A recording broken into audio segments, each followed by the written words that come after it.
Hello, magandang gabi po sa inyong lahat. Ako po si June and welcome po sa panibagong episode ng ating vlog. Ay, ngayon lang po tayo nagkaroon ng internet. Ilang araw din, dalawa o tatlo. Tatlong araw po na wala kaming internet kaya hindi po tayo makapag-upload. Kahit gumawa ako ng vlog, kung i-upload ko ngayon, panis na po yung nagawa kong balita. Kaya okay naman. At least nagkaroon na po ng internet. Kaya lang nakakainis lang. Halimbawa, 'di ba, sa Meralco pag hindi ka nakabayad, puputulan ka ng kuryente, 'di ba? Ganon din po sa internet pag naniningil na 'yan. Pag nag-email na po sa akin 'yan at pag hindi raw ako nakabayad on time, Hindi ako nakabayad on time, putol ang internet.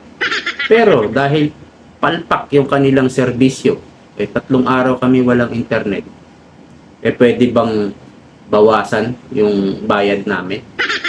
Kasi 3 araw wala kayong serbisyo, palpak serbisyo nyo. Hindi, di ba? Kaya itong mga oligarko to, pakasiba sa pera Luging-lugi tayo, di ba? Sa Meralco, oligarko rin yan. Abay, pag hindi ka nakabayad, putol. Pero sila naman, pag laging walang kuryente, brown out, hindi naman binabawasan yung ibinabayad natin. Yung paniningil nila, hindi binabawasan, di ba? Kaya, matindi. Ang tindi, ang dami na nilang pera, no? Yung pang, ang takaw-takaw sa pera. In fairness, hindi tama, hindi sila patas, no? Luging-lugi tayo palagi. Anyway, pag-uusapan po natin ito, matindi. Ito pong prosecutor, ICC prosecutor accused of sexual harassment. Ito po yung report ng Ynet, no? News.com, international po ito. Kung nanonood kayo o kung nakikita nyo yung pagbabalita ng ABS-CBN, GMA Network, ito laging pagmumukha na to yung lagi nyo nakikita, di ba? Pag binabalita yung ICC. Ayan. Ang alam ko, kung hindi ako nagkakamali, ito po ay top prosecutor ng ICC, or parang tinatawag nila ng chief prosecutor. Ito pala naman ay manyakol. Isa pala itong Maniakis Benedictis. Rapist pala. Paano ngayon yan? Usig ka ng usig sa mga world leader. Matitindi yung mga inuusig nito Akala mo kung sinong matino Akala mo kung sinong isa ka palang rapist. Benedictis. Mga inuusig nito, yung mga gumigera. Sila Putin, ito yung leader ng Israel, si Netanyahu, pati si Tatay Digong, talagang gumigera yan Si Tatay Digong, gumera din, di ba? War against drugs. Di ba? Literal yon. Literal na nakipaggera. War nga war against drugs. Patayan yon. War against criminality. 'Di ba? War against corruption. Sila Putin talagang literal na gumigera sa ibang bansa. Pero si Tatay Digong hindi naman sa ibang bansa. At si leader ng Israel, si Netanyahu. So ito po ang ating pag-uusapan. Idadagdag na rin natin, may magandang sinabi si Attorney Harry Roque tungkol po sa ICC at magko-komento po tayo. Bago tayo magpatuloy, paki-like po muna ang video ito, at kung hindi ka pa nagsusubscribe, mag-subscribe ka na. Babasahin po muna natin itong balita, no?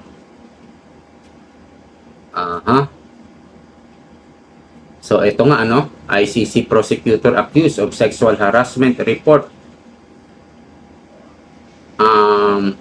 Okay, International Criminal Court, ICC, Special Prosecutor Karim Khan, yan po ang pangalan niya, was accused of sexual harassment by a woman working as his secretary.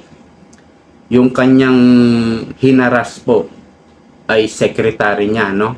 His secretary, hindi po secretary ng iba o ng kanino man. Ito po nakalagay, his secretary. Secretary niya mismo, no? The Daily Mail reported on Sunday, the ICC launched an internal investigation into the claims after another employee reported to her superiors that the woman was so upset she was in tears. Okay, babalikan natin ito mamaya. Ngayon, mukhang nagpapalusot kasi nahaharap siya sa kahihiyan. Itong si Mang Kanor. Dahil diyan, nakaisip siguro siya ng dahilan para hindi siya kumbaga para hindi malantad yung kanyang pinaggagawa. Ito po yung kanyang dahilan, ano? ICC prosecutor who charged Netanyahu parang kinasuhan niya si Netanyahu, yung leader po o president ba yun ng Israel o prime minister o president, ano? Kinasuhan niya yung leader ng Israel, si Netanyahu, with crimes says will cooperate in sex misconduct probe. Ito daw si Netanyahu ay kumbaga makikipag-cooperate or kumbaga tututukan niya. Tututok po yung leader ng Israel dito po sa sex misconduct probe. Okay, ito naman si Karim Khan has called for internal investigation into allegations made by a female aide. Yung aide po, ito yung parang katulong, kasambahay o secretary. No? Ganun ang tawag nila. Court officials say accusation part of an Israeli intelligence smear campaign to discredit the court. Smear campaign lang daw po ito. So yan yung palusot niya, no? Yung palusot niya. Siyempre, alam mo na na iskandalo siya. Kailangan niya mag-isip. Hindi po tayo naniniwala dito. Binigyan diin ko kanina, ito pong secretary niya ay his secretary. Secretary niya mismo.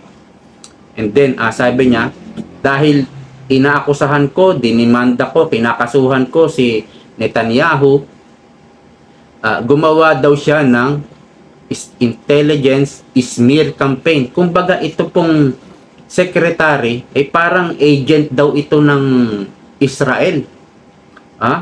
Na nagpanggap lang na mag-secretary doon para gawan siya ng iskandalo o ganito nga.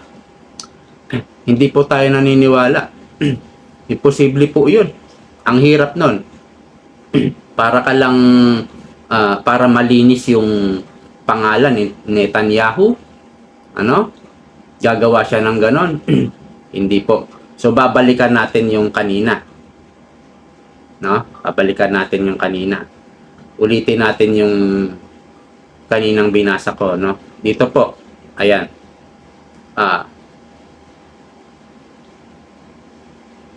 International Criminal Court Special Prosecutor Karim Khan was accused of sexual harassment by a woman working as his secretary. The Daily Mail reported on Sunday. The ICC launched, the ICC launched an internal investigation. Ibig sabihin, hindi na magdidemanda yung secretary. Ang gagawin na lang is internal investigation. Pero meron po tayong babasahin dito. Ito po yung isang report. ICC prosecutor accused of sexual harassment report. Woman working as a secretary in the International Criminal Court said to be brought to tears by Karim Khan's conduct but refuses to file official complaint. Okay, hindi na po nag-file doon po sa korte mismo, no? Kasi ito po ay international criminal court. Pang international lang po ito eh. So kung magpa-file ka ng sexual harassment, doon lang po sa korte ng ng Amerika, kasi ang headquarters ng ICC nasa Amerika eh. Kung hindi ako nagkakamali, nasa New York, no? So doon siya sa labas ng ICC, sa korte ng New York, kung magsasampa siya ng complaint.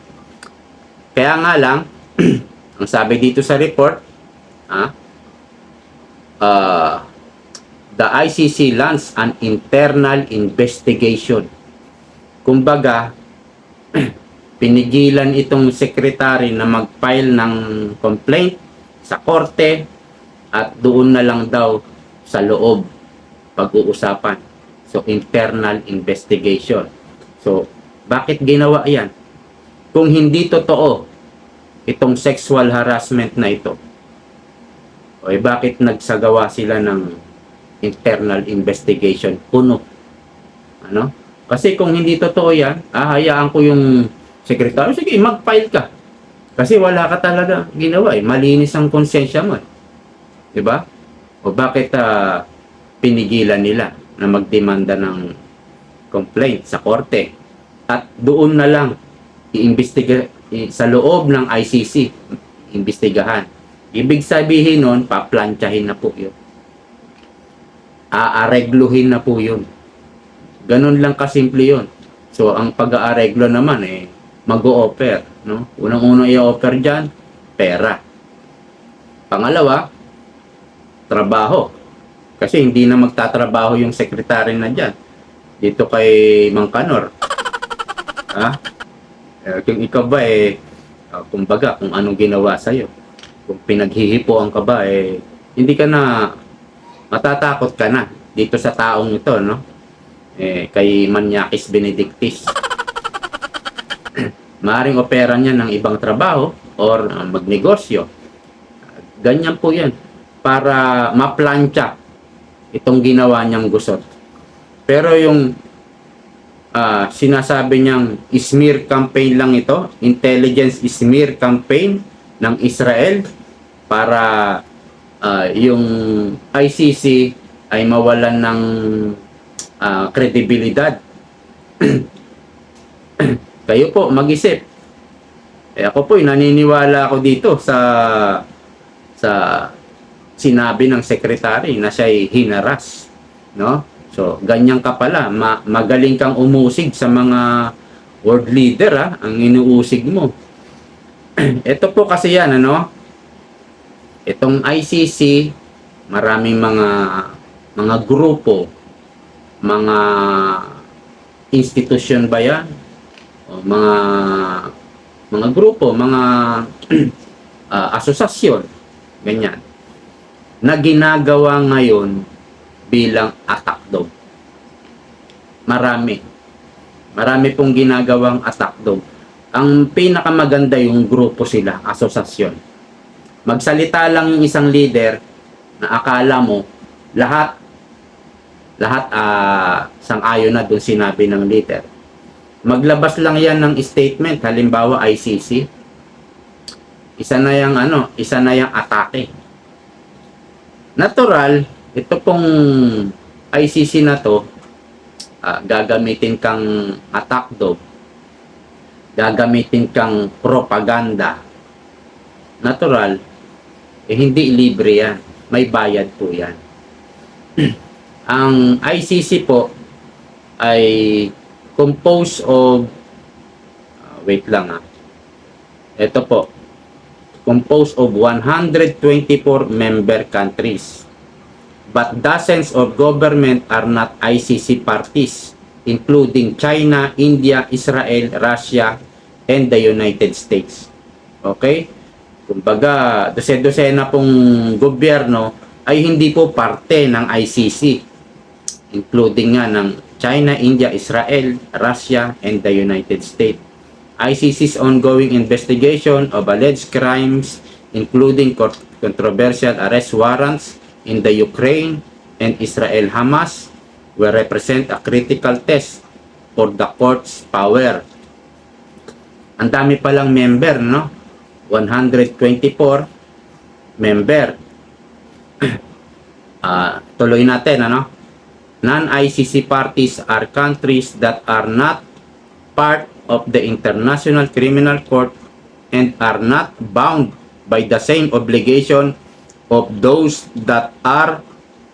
Ibig sabihin, walang jurisdiction kung ikaw po ay are not bound by the same obligation as those that are. The ICC can only hear cases if the country where the crime was committed or perpetrators' countries of origin is a party of the Rome Statute. The ICC does not have jurisdiction over non-state parties. Walang jurisdiction ang ICC doon po sa gobyernong hindi parte ng ICC. Malinaw, wala silang jurisdiction. Or states that have opted out of the court's jurisdiction over the crime of aggression.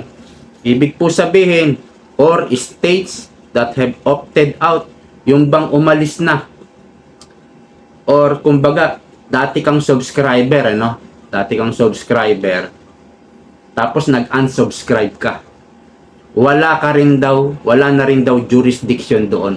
Kagaya ng Pilipinas, umalis na tayo. So doon, halimbawa, umalis ng 2017. Pagkaalis mo, bibilang po ng isang taon yan. Yan po ang alam ko. After ng isang taon, talagang hindi ka na member nun. No? So, yung sinasabi po dito, na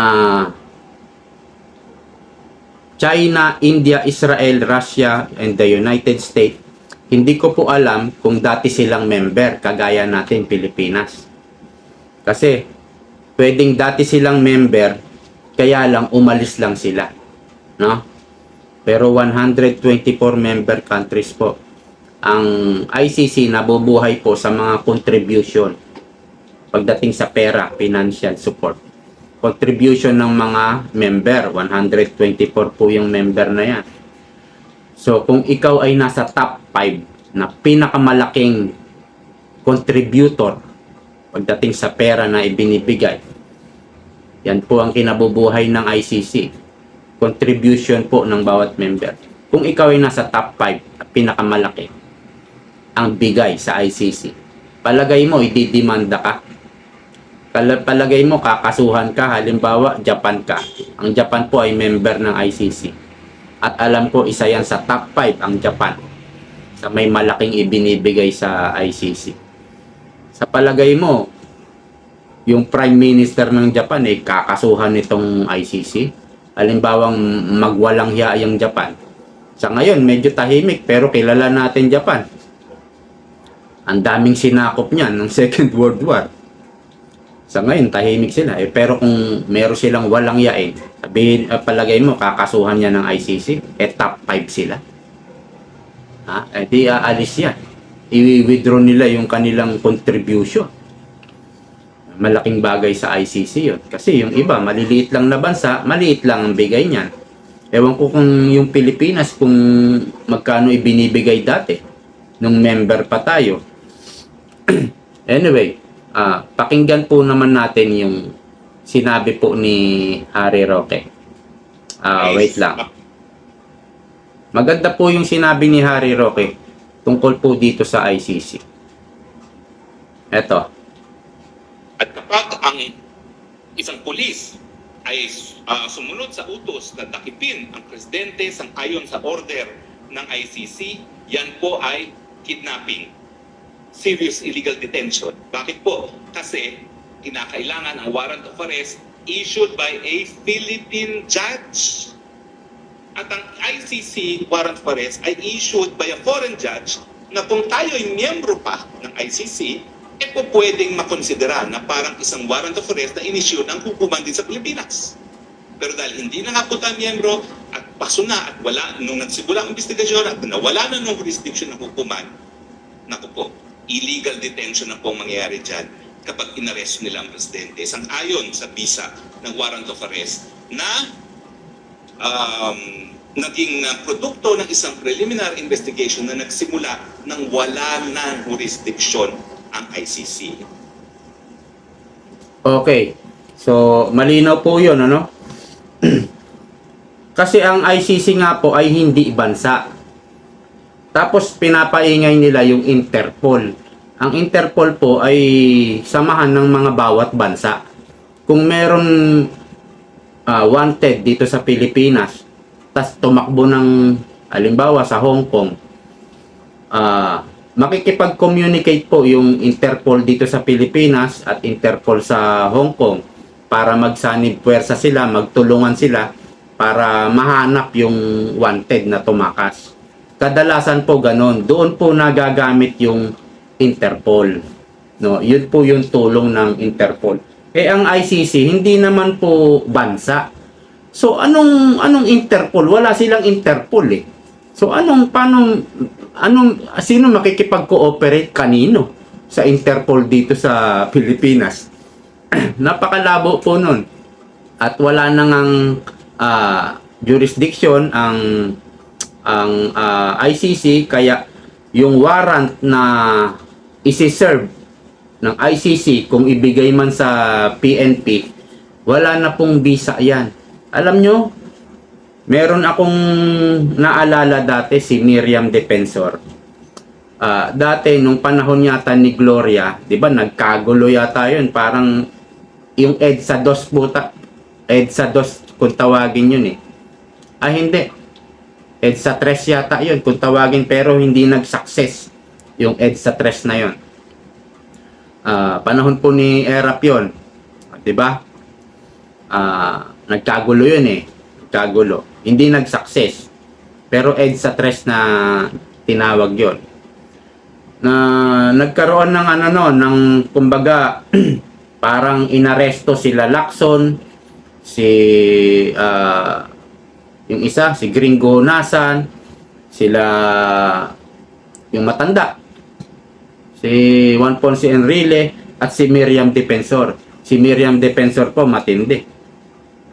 Nung in-interview siya ng media, yung kanyang 45 nilapag niya sa lamesa niya. Opo, may baril si Miriam. Sabi niya, yung aaresto sa kanya, babarilin ko dahil illegal yan. Illegal. Kasi wala namang galing sa korte. So, kung meron pong aaresto kay Tatay Digong, pwede po niyang barilin. Pwede. Dahil hindi naman yan galing sa korte. Galing yan sa International Criminal Court. Oo. Eh wala nang visa yan eh. Wala na kayong jurisdiction eh. 'Di ba? So ang pwede mong, ang katanggap-tanggap, ang legal na warrant of arrest ay galing sa korte rito sa Pilipinas. Yun po ang legal. Pero kung galing lang doon sa wala ng jurisdiction, yung aaresto sa'yo, pwede mong barilin. Ayan ang sabi ni Miriam Defensor. Ewan ko kung nasa YouTube yan. Malamang nasa nasa Google. Kaya ito pong sinasabi kong ICC, ginagawa lang po itong attack dog. Attack dog sa Russia, babanatan, titirahin si Putin, itong si Netanyahu, tama ba yon? Si Netanyahu, kinakasuhan. Hindi naman sila member ng ICC. Ang Russia, di ba binasa ko, Russia, Israel, hindi na po sila parte ng ICC. Pero bakit nakikialam ang ICC? Hindi na rin tayo member. Bakit nakikialam ang ICC? Ha? Oh. Ganon din sa Amerika, dating binabanatan tinitira din yan ng ICC si Trump nung first term ni Trump, nung nakaupo siya. Pinag-iinitan din siya ng ICC. Kahit hindi member, bakit nakikialam, nangihimasok ang ICC? Yan po ay ginagamit propaganda. Pera-pera po yan. Pera-pera yan. Meron nga binanatan si dating Pangulong Rodrigo Duterte. Pare, 'di ba? Pare. Minumura niya pa nga eh. Sabi niya, ang sagot daw ng pare ay kaya naman namin tinanggap yan, donation lang yan. Donation. Ano ba yung donation? Sabi niya, magmumura siya, luxury car, tatanggapin mo donation? Luxury car, nagkakahalaga ng 20 million. Anong klaseng donation yun? Napakalaki naman nun. Ay kailangan daw yan dahil sa bundok. Yung 4x4 na mamahalin yun eh. Sa bundok kailangan daw yun. Kasi alam niyo yung CBCP ba yun? Ako po ay Katoliko, pero alam natin nagagamit din yan sa politika. Maglabas lang yan ng ng statement na kinukundina namin si ERAP, na ganun dati. Kinakalaban nila si ERAP hanggang sa napatalsik nga nila eh. Magsalita lang yan. Hindi ko alam pero hinala natin. Mayroon yun. Kaya nga nakakatanggap ng luxury car eh. Di ba? Alam ni Tatay Digong yan. Pero luxury car, kasi nagagamit sila. In return, bibigyan sila ng donation ko. Tatanggapin nila. Pera pa yung pera doon. Talagang meron namang mga bula ang propeta, di ba? Nakasulat naman sa Bible yan. Gayon din tong si Trillanes.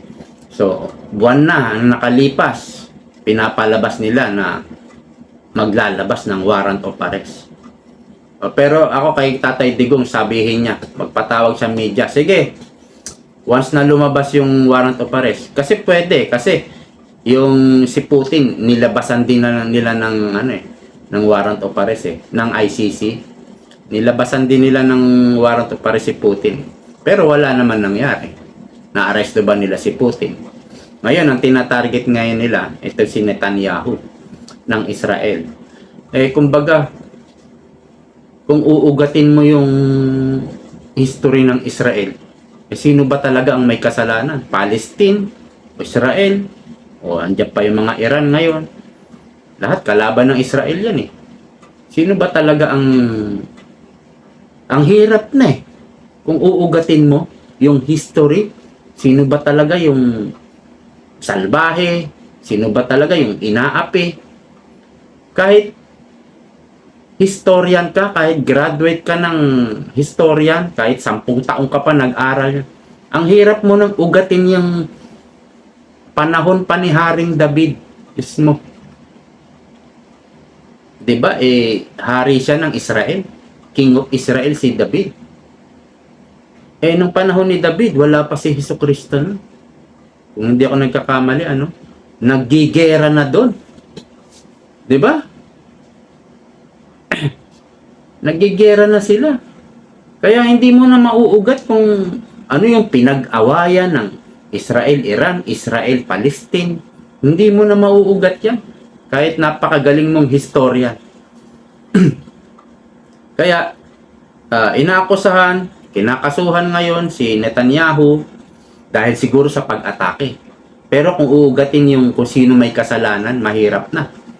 Dahil siguro sa pag-atake ng Israel sa Palestine, pag-atake ng Israel sa Iran, yung Iran din inatake rin yung Israel eh.